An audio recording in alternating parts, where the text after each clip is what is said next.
Hôtel, aujourd'hui nous allons parler de la polygamie. Avant de commencer cette vidéo, si vous êtes nouveau, merci de vous abonner et après avoir visionné, merci de la partager et si vous avez des questions, je serai heureux de les répondre. Voilà, premièrement, d'entrée de jeu, autant pour moi, les mots tels que la femme doit être soumise à son mari, l'homme est le chef de la femme. Ça, c'est les mots qui sont venus avec des religions importées. Ce pas les mots qui révèlent de la culture négro-africaine. Vous savez, dans notre culture, l'homme et la femme sont deux êtres complémentaires. Ce qui fait qu'il n'y a pas question de mettre en exergue le fait que la femme doit être soumise ou que la femme doit être soumise à son homme ou que l'homme est le chef de la femme. Dans la culture négro-africaine, donc, la polygamie, ce n'est pas un signe que l'homme est supérieur à la femme. C'est donc un signe que, disons, le fait d'être polygame, c'est une façon de pouvoir compléter la famille. Vous savez, d'après certaines études sur le terrain, beaucoup ont constaté qu'il y a plus de femmes que d'hommes. Si vous voyez dans beaucoup de familles, il y a beaucoup de filles par rapport aux hommes. Il y a plus de femmes que d'hommes. Donc il y a un déséquilibre. Et les anciens ont constaté cela depuis des milliers d'années. Ils ont constaté cela et c'est pourquoi vous allez voir que l'homme a toujours eu tendance à avoir plusieurs femmes. Ça, c'était toujours pour équilibrer le nombre. Parce que vous savez, chaque homme peut avoir une femme.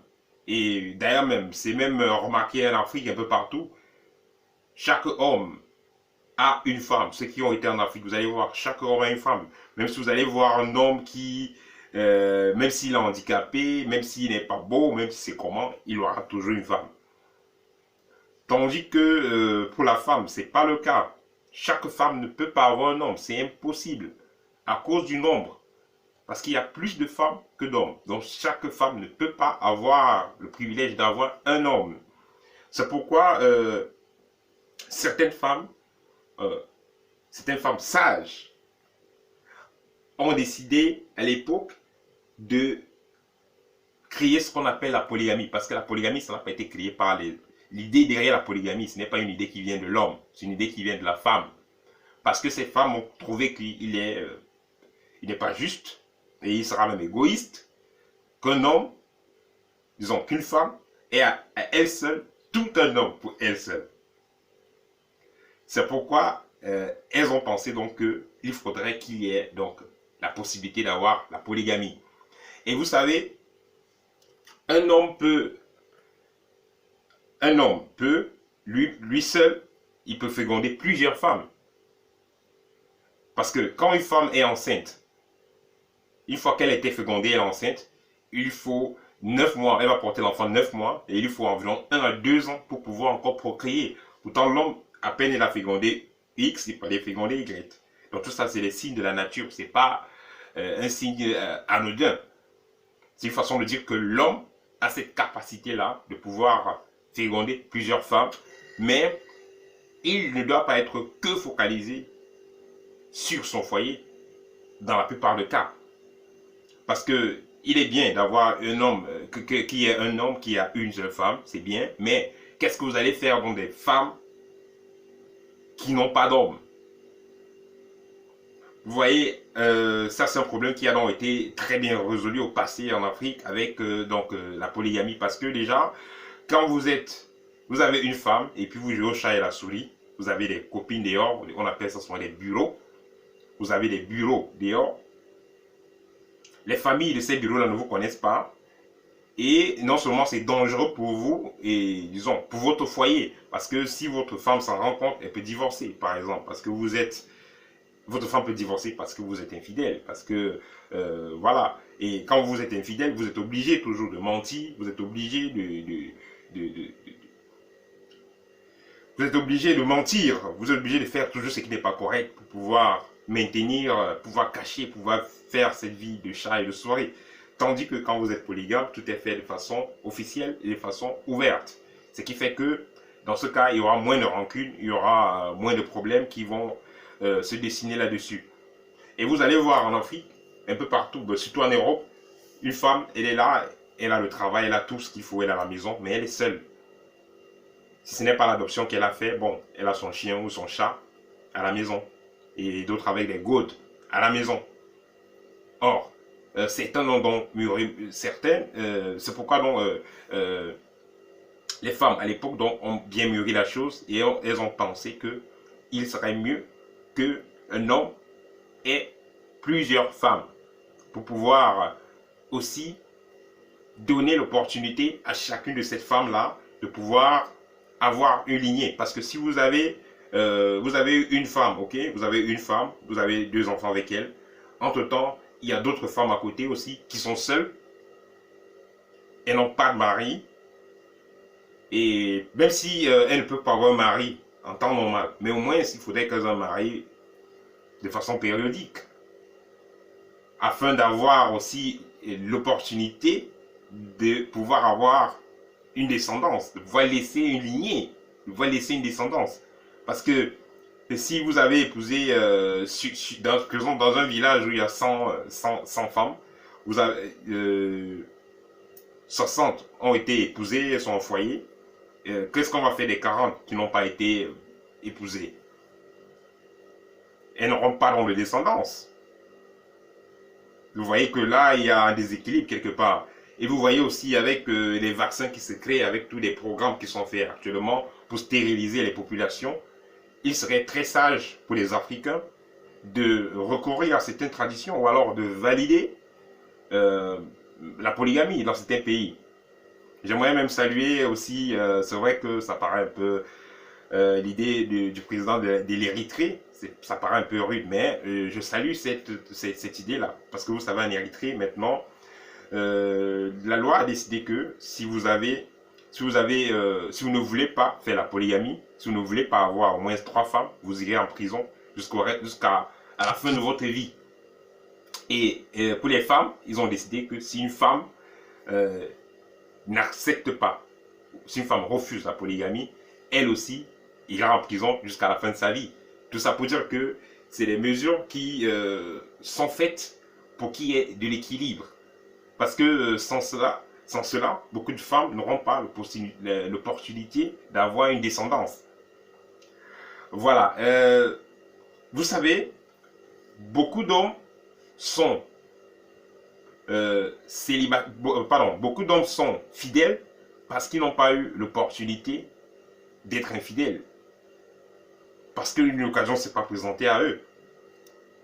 C'est pourquoi ils vont faire semblant d'être fidèles. Ils sont toujours fidèles à leur femme. Mais s'il y a l'opportunité qui se présente, alors là, ils ne vont pas louper. Donc ça peut dire que au lieu de faire les choses dans le noir, au lieu de faire les choses du jeu au chat et la souris, il serait avantageux pour certaines sociétés de valider ou alors d'accepter la polygamie. Parce que là, au moins, on sait que vous avez vos 2 femmes. Et là, au moins, si vous êtes cadré, on sait que vous avez vos 2 femmes, vous avez vos 3 femmes. Et vous êtes garant d'elles.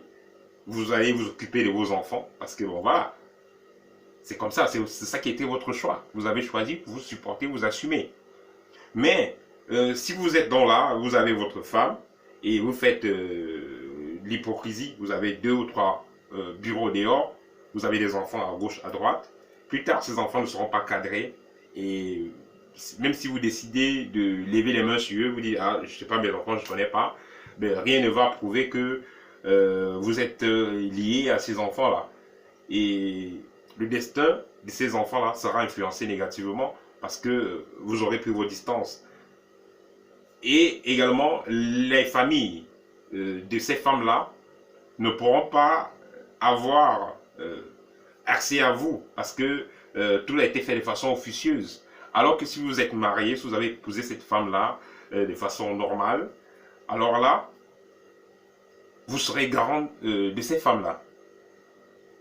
Vous allez voir donc encore une fois de plus les méfaits des religions, parce que la religion va vous dire l'homme doit avoir une femme. Mais tous ceux qui vous disent l'homme doit avoir une femme, eux-mêmes ils ont au moins 2 bureaux dehors. Ils ont les enfants dehors. On dit quelque part l'exemple vient d'en haut. Regardez donc ces religieux-là, tous ils ont des enfants, tous ils ont des femmes. Ces gens qui prêchent là, donc ces prêtres-là, tous ils ont des femmes, ils ont des enfants. Mais ils vont vous parler de chasteté, alors que dans le noir, ils font des enfants et des femmes. Parce qu'eux aussi, ils veulent laisser une lignée.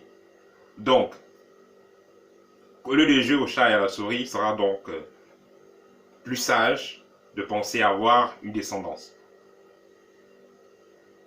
Bon, pour ne pas être très long, je vais ajouter une pensée de, je pense, c'est Mao Tse-tung, qui disait ceci: quand vous avez une bouche à nourrir, vous avez également 2 mains pour travailler. Ça veut dire que si vous avez hérité des terrains, vous avez hérité du bétail, et bien vous avez hérité des biens de votre prédécesseur, de vos parents par exemple, comment allez-vous donc gérer tout cela si vous avez que 2 enfants ou vous avez un seul enfant? Vous avez épousé une femme, mais elle ne veut que 1 ou 2. Elle ne veut pas 3 accoucher, il va gâter son corps. Mais qu'est-ce que vous allez faire? Est-ce que vous allez rester avec 2 ou un seul enfant? Non. Vous aurez besoin d'autres. Mais comment vous allez faire? Est-ce que vous allez donc aller chercher une femme dans le noir pour lui faire des enfants? Ça ne sera pas correct également. Il faudra que vous puissiez donc épouser d'autres pour pouvoir créer dans cet équilibre-là, pour pouvoir avoir une descendance correcte. Donc vous aurez donc également une main d'œuvre plus abondante pour pouvoir travailler pour les biens de la famille. Alors que si vous étiez focalisé à 1 ou 2 enfants, mais si vous êtes peut-être agriculteur, et puis le premier veut être policier, le deuxième veut être militaire, ou le deuxième veut être avocat, ben, qu'est-ce que vous allez faire? Il faudra quelqu'un quand même parmi vos enfants qui va travailler avec vous. Or, si vous avez donc plusieurs enfants, là il y aura plus de chances que parmi vos enfants, il y en a qui seront intéressés à ce que vous faites. Voilà, et pour finir, je vais vous poser une question. Si vous avez une femme que vous aimez bien, mais elle n'arrive pas à vous faire des enfants, vous avez investi avec elle, vous avez fait beaucoup de choses avec elle, elle n'arrive pas à vous faire des enfants, qu'est-ce que vous allez faire? Allez vous divorcer? Ça, c'est la question que je vais poser aux hommes. Bon, la question maintenant que je vais poser aux femmes. Vous avez déjà 34 ou 35 ans. Et puis, vous savez, de nos jours, trouver le mariage, c'est pas facile. Est-ce que vous allez rester sans enfant? Alors que vous avez dans l'opportunité, si vous avez rencontré un monsieur qui est positif, qui est stable, mais il a déjà une femme, mais cependant, il vous propose d'être une deuxième femme. Il va vous assister, il va assister également pour élever les enfants. Voilà, qu'il y aura avec vous. Donc, qu'est-ce que vous allez faire donc?